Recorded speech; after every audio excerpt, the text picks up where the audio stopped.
You know, people take it super seriously. The all the USDA guidelines, or USDA, as Joel Salatin is fond of saying.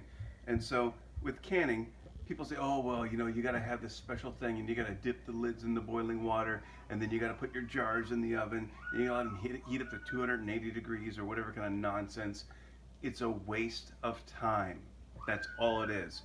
You rinse out the jar, make sure it's clean, put your food in there, make sure your lid and your ring are clean, and you do it finger tight, not clamping down super hard, otherwise it'll blow up. And you just put it in there, because this is going to get to over 250 degrees at 15 pounds of pressure, and you don't have to worry about whether or not it's going to seal, and it's going to be right, and it's not going to kill you when you eat it. You just do it, and it's fine, and it'll last 25, 30 years, and you don't need to buy stuff that's all freeze dried, because this will last a lifetime. Where's the water level? What water? Water?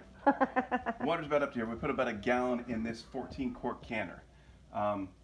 That's just kind of a rough rule of thumb. You want enough in there so it's not going to boil off while you're doing the canning process, because that could get kind of messy, because then things will blow up too. And we found that a gallon is plenty. There's still half a gallon in there when you're done, and so nothing to worry about. And so, oh, by the way, this is curry chicken. My wife made an amazing curry chicken. She also made a killer chili. Oh, looks like we have two extra. I think we'll can the curry chicken. Yep. And make that chili for hot dogs or whatever, something else, nachos or something else. For my belly. For your belly. I'm gonna put it in my belly. So you don't need to add water over the lids like you do for water bathing. And water bathing are for things that are not potentially hazardous, like jellies or fruit or things like that. Cucumbers. Tomatoes. Pickles. Yeah. Potatoes.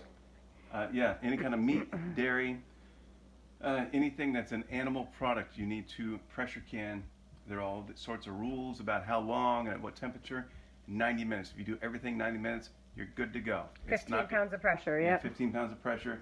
As long as you do everything to that, and that's all you remember, then it's going to be fine. This thing where, well, you're going to do it like 65 minutes and 85 minutes and on and on and on. Do it 90 minutes every time. You can't go wrong. And you might overcook stuff a little bit, but hey, this is what you're going to be eating like 5 years from now. So who cares? You're hungry, you open it, oh, wow, this is a little, yeah, it's calories, it's good food. So you'll be fine. Yeah. And chilies are good, curries are good, stews are not really good in a big vat like this as good. They definitely do much better as separate ingredients so that you can taste some of the differences in the carrots or the differences in the, I don't know what else, peas well, or the beans. problem is or you can make yourself a beef stew, and you throw in your salt and your pepper and your water and the broth and all the different vegetables, and then you can it, and then when you get around to opening it, everything tastes exactly the same. There's no difference in between the carrots and the beef and the potatoes and the broccoli and the cauliflower and the celery and the artichokes and the grapes and the peaches and the pears. It all tastes the same. And so much better if you're going to can things, can them separately, unless it's something like a chili where you want it to all meld together. Otherwise, it's just going to be kind of this bland thing that you're kind of wishing you're not eating right now. The only thing that doesn't melt together is if you do season it perfectly, the seasons actually get hotter. And so we've opened like a stew, 10 years later, and it's like so hot, it doesn't even taste like stew. It tastes like, black pepper. It's so hot right now. You're so serious. It is. What is so this hot is right very now? serious. The chili. The chili. Yeah, the chili's so hot right now. It is. It's like the perfect consistency. Yes. But yum. Add some tomatoes if it gets hotter over time. I like tomatoes. But not the 18 months. This is so funny. This is, to us who have canned for, I canned with my grandmother when I was a child. The idea that you can't can things and they won't last for more than 18 months, up to 18 months.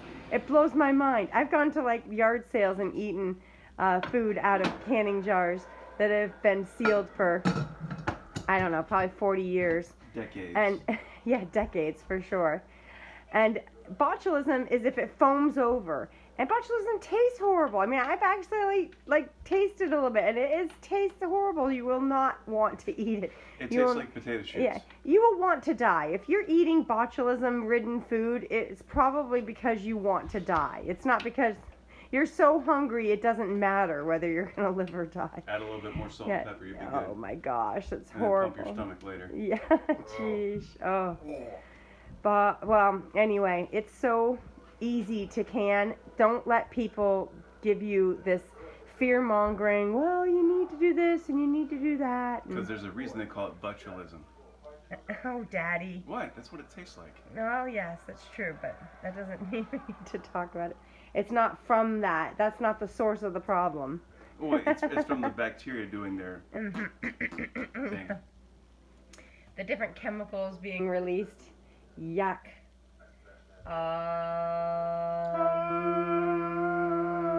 So, tell me a little bit about this.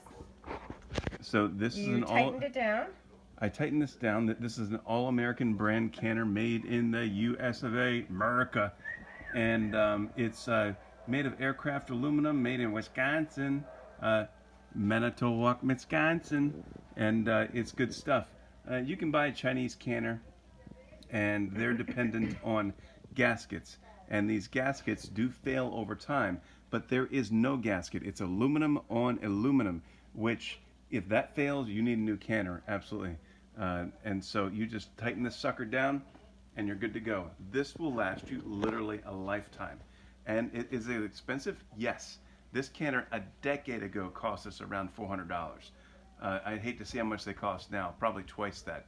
But it's worth the money, you know, and you buy yourself an extra gauge and, well, obviously we need an extra handle and you need 3 or 4 of these